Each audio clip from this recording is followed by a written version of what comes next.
We're a lifelong student sharing wisdom and healing through gratitude and embracing the inner pathway to peace. And of course, spiritual author too, and the author of the book Grief to Gratitude, and other than Mr. Steven Ferrara. Yes. Welcome, Mr. Steven.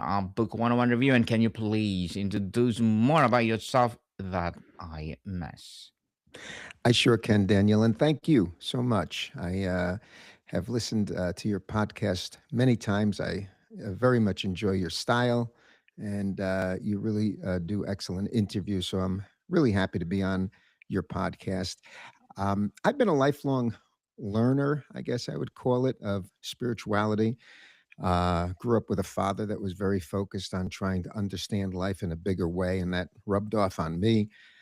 Took transcendental meditation when I was probably 16, and have carried that through the whole my whole life.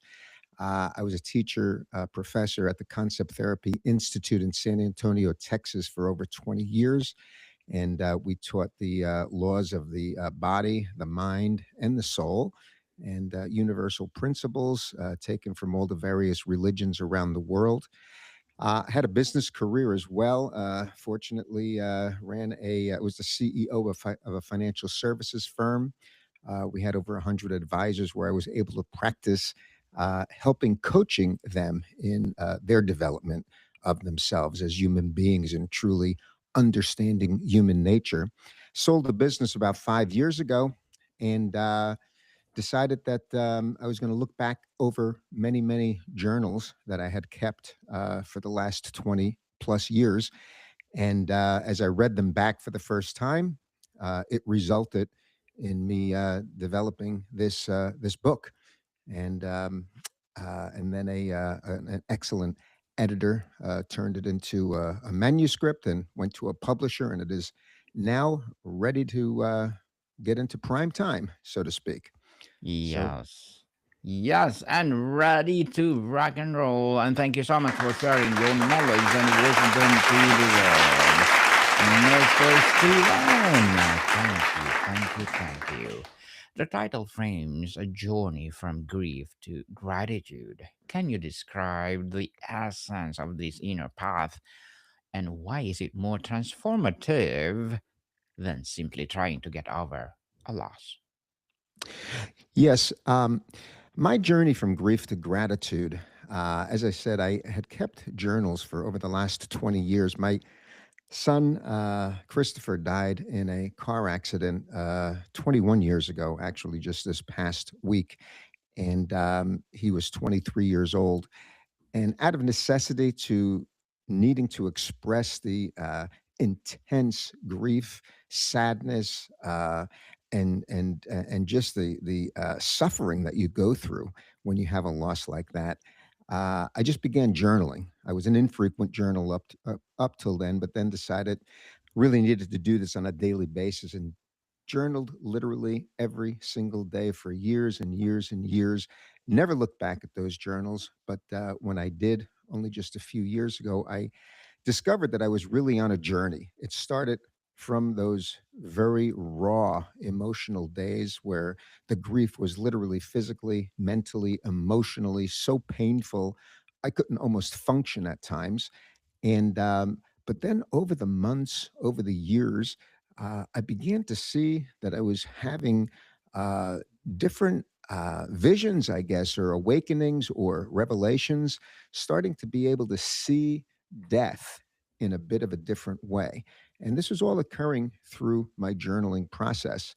And what I found is as I began to see this experience that I was having with my son in a bit of a different way, rather than just dealing with the suffering of grief, and began to see that this is a journey and I could support my son on his ongoing journey if I could look at it from his side as opposed to only being focused on my side, which was very sad, being the father that was left behind, being, the one who would never play golf with my son again, never hug my son again. He was in business with me. There were so many parts of him. He was my best friend, and now he was gone. But I was able to begin to see through my journaling that I can actually look at this and support his ongoing journey wherever that may go. I'm not sure. I'm not sure what happens after death, but I know there must be an ongoing journey. And I decided that I was going to totally focus on supporting him and loving him through this journey. And as I say, it took the focus off me. I began to look at Christopher as not only my son, but also my spiritual partner, who was just on the other side of that veil, so to speak, where we could walk down this pathway together, helping each other in our ongoing spiritual growth. So it was truly an inner pathway as opposed to an outer pathway, so to speak. I've always looked at life as we could either live it from the outside in, which is where we react to everything on the outside. The outside world is very exciting, very interesting, very stimulating, and very distracting. But the inside world is something that when we can get in touch with it, that's where all of our answers are. That's where our peace is. That's where our love is. That's where love in a relationship is eternal. It lives far beyond when someone leaves their human form. So that was kind of the journey that I found, and I share it in this book. And it goes through really every revelation that I had with, going through the story of what occurred in my life. Shortly after my son died, a few years later, my wife passed away. So I had another just very close loss. She was my wife for 38 years. We had three children together. And so I share that in the book also. So many people go through that loss of a child, loss of a spouse, loss of a brother. And we've all had loss. We've all had major life challenges. And what I tried to share in this book is my journey that might be able to create a pathway for others to be able to follow as well and see how they can actually deal with these types of things in a very healthy, productive way and still continue to live a very joyful and meaningful life. Yes, and thank you. Thank you for sharing to the world, Mr. Steven. Now, what personal or professional journey led you to write this book, and how did you discover that gratitude could be a key, not just to coping, but to profounding healing? Yeah. Well, the I never really intended to write a book. Um, doing the journaling, as I say, was a therapeutic exercise. It was for my continued growth. It was just for me to be able to get my feelings out on paper. And what I would say about journaling, and I share many of the most personal journal entries in each chapter, because I really want people to relate to what my real life was as I went through each and every step of life, but never really intended to write a book. But when I began to look back at this huge bookshelf of journals that I had kept over a 20-year period and read them back, I realized that there was something there that I felt I could share and hopefully truly help others in getting through their suffering, whether it's through a major life challenge or a loss or whatever the case may be. And what I find and what I share in this book is that ultimately finding gratitude, not that you had a son or a wife pass away, not in any way, shape, or form. Do you have gratitude for that? And in fact, I still, uh, can disagree with the universe in why did this happen. But there is no answer to why. You just have to accept that life does what it does. But what I did find is that if I could have gratitude for the experience and the experience that was teaching me so much about both death and also how to live life in a bigger and better way, that gratitude truly became the healer. Finding deep gratitude is what enabled me to finally let go and just realize that I could move forward and continue to live a productive and happy life. Gratitude was really the great healer for me. Gratitude, gratitude indeed. People, stop complaining and, well, Be thankful of what you had. How do you define gratitude in the context of deep grief? How is it different from everyday thankfulness we might express? Yeah, gratitude is very interesting because I think if you ask most people if they feel grateful for their life, and I think the answer in many cases, when they think about their own personal life, their family, when they think about their friends, when they think about their life, I mean, people do have complaints. There's no question about it. And we do live in a world where, unfortunately, complaining and victimhood is a big part of our society. But many people will say, "Yeah, I'm grateful. I'm grateful I wake up in the morning and it's sun shining or this or that or whatever the case may be. We're grateful for the food that we have on our table." But deep, what I would even call radical gratitude is where you have gratitude for everything that occurs in your life, whether it's good or whether it's bad, whether it's a challenge, whether it's frustrating. What I was realizing that in fact the biggest challenges in life were the things that had embedded in them the biggest opportunities for me to learn. And therefore, having gratitude and having an open mind, having a student mindset, so to speak, when we go through the challenges of life became very important to me. I started to realize that life is a classroom. I've thought about this forever. And the best I can tell is that the human experience is here as a classroom for us to learn. And gratitude for every experience we have, whether it's something we'd put in the category of good or bad, is so important for us to have gratitude. Because if you're going to have gratitude in your life, then you have to have gratitude for your entire life. And that's that level of deep gratitude that many people don't realize that when they're going through a challenge, you need to find gratitude for the experience of what that challenge can teach you. Very difficult when you're going through the challenge itself.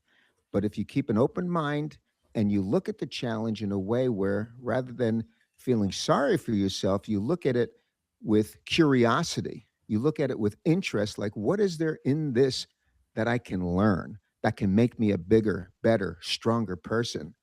That's where we can find those life lessons built into the challenges, and we can truly be grateful for every challenge or good or bad thing that may happen in our lives. Yes, be grateful in everything, people. And Mr. Steven, the phrase inner pathway suggests an internal, almost spiritual process. What are the main stages or landmarks on this pathway that you guide readers through? What I find with the inner pathway, again, this is where we are closest to our truth. And I learned this from meditating for the past 50 or more years of my life. Meditation, when you quiet the thinking mind, when you turn the volume down of the thinking portion of our mind, that's where we can find that there's a place that's far greater than thought. Thought is a tool that we should use, but unfortunately, thought has become something that uses us and we get dragged around by all of our thinking. But there is a place within ourselves that's far greater than thinking. And it's a place where I find I'm much more calm, I'm much more peaceful, I'm just much more clear. I have clarity of mind.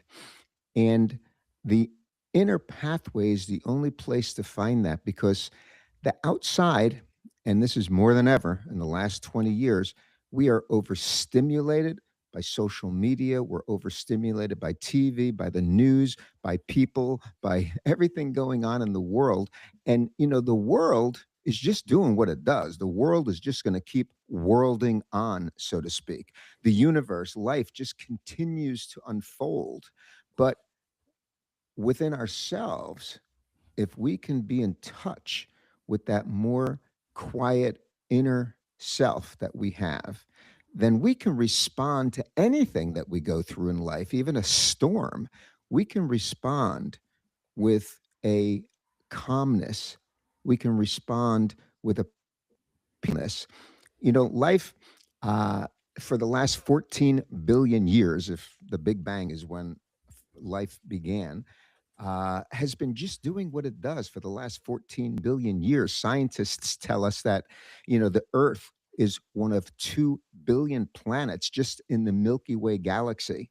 And then they tell us that there's over 3 trillion galaxies, give or take the size of the Milky Way. It's really uncomprehensible. It's incomprehensible for us to try to even understand the universe, the form based universe. But my point is that life has just been unfolding for the last 14 billion years, doing what it does. Now, all of a sudden, just because I'm here for this 100-year period or whatever it might be, which is a tiny drop in the bucket, why should life care what I think? Why should life care what my opinion is? Or why should life ask me if I agree with what it's doing? Life is just unfolding, doing what it does. But what we have the ability to do, and this is what gives us the total power and responsibility, is we have choices how we're going to respond to what life is doing.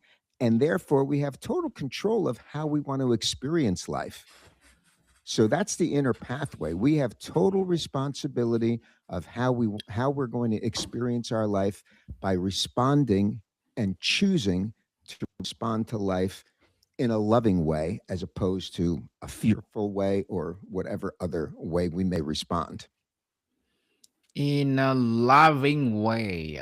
People don't care what people say about you. Just do it and go, go, go and share to the world. Many grief resources focus on managing symptoms. How does your approach differ from focusing on inner path to peace? Yeah, the symptoms are many. When I was in the depths of grief, I literally was bent over in physical, mental, and emotional pain many times. And in fact, I can remember when I felt I hit absolute rock bottom. I didn't think I could go any further. I didn't think I could live another minute. And in that absolute rock bottom pain, there was a little dim light that went on in my head that said, there's got to be a better way. And I didn't know what it was, but I felt that there had to be a better way. And that was what I began to pursue. And that was what was the beginning of me moving forward on this pathway, this inner pathway. But symptoms are many, and people, whether they're physical symptoms, mental, emotional symptoms, they are what they are. People are going to have various types of symptoms. When it comes to grief, when it comes to any kind of struggle or pain or frustration that they're dealing with. But the bigger thing that I've found is rather than try to deny the symptoms or bury them, uh, I would observe them, realize that they're passing through. As an example, if I was feeling really sad, and I had so many times like this where I just felt such a deep sadness because my son wasn't here anymore, I began to realize that sadness is just going to come and it's going to go. It's not, Yes. sadness is just a feeling. It's not something to identify with. It's just something that passes through. And when I began to see that I'm separate from those symptoms. I'm separate from those emotions. I'm the observer of those emotions. And so, therefore, I don't have to identify, I don't have to engage, I don't have to turn them into dramatic stories. I could just watch them pass through. I'm not going to talk about them. I'm not going to make them any bigger than they are. I'm just going to feel it in my gut, the sadness, whatever it is, and I'm going to just let it pass through. Because what I truly am is something far greater than that. If I'm able to observe and witness those feelings, then I must not be those feelings. I can't identify with them. And that's where the problem becomes bigger, when people begin to identify as, the grieving father or mother. And not that that doesn't exist, but you can't have that as your identity. You can't identify with the symptoms as to, being what you are, because we're far greater than those symptoms. And the way that I found what I truly am is by searching the inside of me and seeing that I'm really awareness. I'm the observer of all of this. I'm not any of this. I'm far greater than it all, and I can choose how I want to experience my life. Beautiful, beautiful, and empowering answer, Mr. Steven. So, as an author, what are your short term and long term goals? I just turned 70 a month ago, and at a very different chapter in my life. I worked most of my life, brought up a family, loved my life, had great, wonderful times, and obviously some twists and turns that were unexpected. But my goals at this point are strictly to continue to understand life in a bigger and better way. Someone once said that we are spiritual beings having a human experience, and I absolutely, truly believe that. I know that we're something far greater than our physical bodies, and I know we're something far greater than our thoughts and emotions. So, what is that we are? Whether you want to call it spiritual, whether you want to call it our soul, a part of God, whatever it might be, there is an aspect of us that is so much far deeper and far greater and can do so much more than if we just confine ourselves to being our senses and our thoughts and emotions. And so my goal is to continue to pursue that, continue to be a learner, a student, continue to grow, and hopefully share that with others through this book. And if I, were to write any other books, I've spoken to thousands and thousands of people in my life, both in small workshops as well as large lectures. Not sure that I want to go back to that, but I do like the idea of the podcasting. I like the idea of working with small groups of people where it can really have an effect. And I'm just going to kind of let the universe take me wherever I'm going to be going over these next however many more years I have. But the total priority, though, is for my continued growth and being able to share any of what I learn with others if they're interested. Good luck to your goals, Mr. Steven, and looking forward for more success. And what will be your piece of advice for those people out there who want to be an author like you? That's it's a good question. I never set out to be an author, as I've already said, but I think everybody's got a book in them. I never, I lived my life, so I never really thought of it as being anything other than my life. But once I started to write about it and all of the many, many stories of my life and the twists and the turns, and then I began to talk to my editor about it, and she began to say, "Wow, these are really interesting things that you did," and I began to write about them.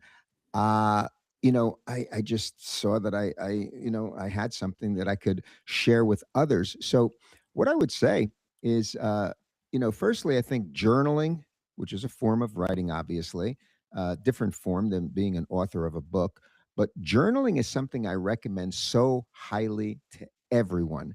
And the reason is that you can just be totally brutally honest and truthful. Nobody's going to be there that you're talking to that's going to respond or react and get you off track. You can just do stream of consciousness, just keep writing and writing. And it's amazing what will come out of you as you allow that stream of consciousness to just flow. You learn so much from within your own self. And if you just do it for the joy of your own growth and for the joy of writing, you may find that you've got a book in that journaling. But I think, as I say, everyone's got a book in them, and if they have the inclination, they should just sit down and start writing, and and see where that takes them, and it might very well be book worthy one day.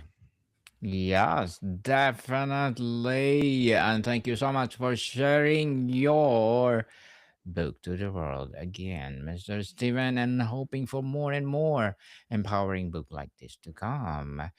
And thank you for that advice. And can you please recommend a book or books that influence your journey? Yeah, I'm a voracious reader. I literally am reading two to three, four books at any given time, and I can't even tell you the thousands of books I've read. I got a library that has thousands of books in it. Um, what I've realized, though, after reading all of these many books over my life, is I've narrowed it down to a few authors that I feel truly give me more pure uh, insight as to what I'm looking for. And one of those authors, which probably most people know, is Eckhart Tolle. He wrote The Power of Now. Uh, Another author is David Singer, who wrote Power versus Force and a series of probably 10 other books that are all so excellent. They look at both the scientific and the spiritual side of understanding life, understanding consciousness. Michael Singer is another one. He wrote The Untethered Soul. He's terrific. He's right up in Gainesville, Florida. I've actually become friends with him. And then there's two books in particular. One is A Course in Miracles, and the other one is The Way of Mastery, both of which are masterpieces that I think everyone and anyone could learn so much from. Yes, and thank you for the recommended books, Mr. Steven. Thank you. And what has been the most surprising or powerful feedback you received from a reader about this book change their journey? Yeah, I've received so many just thank yous, letters of gratitude. People that have felt that when they've read some of the things that I learned along the way, that it truly changed the way that they looked at life. Something as simple as what I said before, looking at death from the person's side that died. If I was talking to a friend of mine not long ago, and we were talking about this concept, and his wife had only died 6 months before, and he said, "Wow, I never ever thought of thinking about this from her side, or looking at death from her side and supporting her on her ongoing journey." And it began to help him look at things in a different way. Rather than feeling sorry for himself and talking about what could have been, he began to think about what can be, and how my relationship can continue to be growing and ongoing in a different way. It's going to be in a more spiritual way. So, the I think that the lessons that I share in the book, are hopefully will make a big impact. I've had Jack Canfield, who is the author for the Chicken Soup for the Soul series. He wrote the foreword for my book. I got to know him through a retreat that I attended, and he loved the book, and he said, "I'll write the forward for you." So he's one of the greatest authors of all time, and he was nice enough to write the forward for me. I've also had my book reviewed by Deepak Chopra's organization, and they said that they love the book and that they're starting a book club, and that they'll endorse my book sometime, next year once their book club is out. And so I've had everyone from internationally known people like Jack Canfield and Deepak Chopra, down to just everyday common people like me, that have given me wonderful input about how this insight and what I share has really made a difference in their life. Definitely make difference for all of us. Mr. Steven, and before we wrap up our discussion for today, I'm inviting you to please do listen to my other podcast, people. My other podcast, because my abstract essay is already in fifth season, abstract poetry in second season, and my book 101 review in fifth season too, comedy 101 in third season, and my food 101 in fifth season as well, geography Geography 101, Love Letters, Movie 101, Review, Music 101, our fourth season, Science 101, Sex 101, and second season, and my baby podcast, Mental Health 101, Entrepreneurship 101, and Bible Verses 101. Please listen to them wherever you listen your podcast. So, Mr. Steven, if you could leave the reader with one essential truth or tool to carry from your book into their life, what would it be? I would say two things. We've already talked about them. I would strongly suggest that everyone consider journaling, whether it be once a day, daily, whether it be once a week, even once per month. I think journaling is so critically important because it does document your feelings as you're going through them. The other thing I would say is to remind ourselves on a daily basis, and maybe through meditation, which is a great practice, to realize that we have total responsibility for how to choose how we want to experience life. There's nobody and no thing that can make us feel bad or good for that matter. It's always how we choose to look at life. And that's, if we can move forward with that understanding that we always have the power to choose how we're going to respond and therefore how we're going to experience our life, I think that could make a big difference in people's lives. Yes, and thank you so much for sharing your knowledge and wisdom to the world, Mr. Steven. Thank you. And can you please invite our listeners to support your advocacy, your projects, or anything you want to promote on Book 101 Review, and of course, your book? Yes.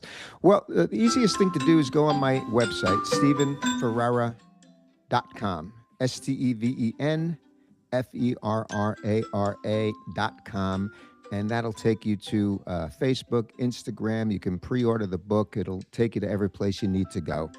And thank you so much, Daniel. I really appreciate your time and your audience's time. It's been a real pleasure.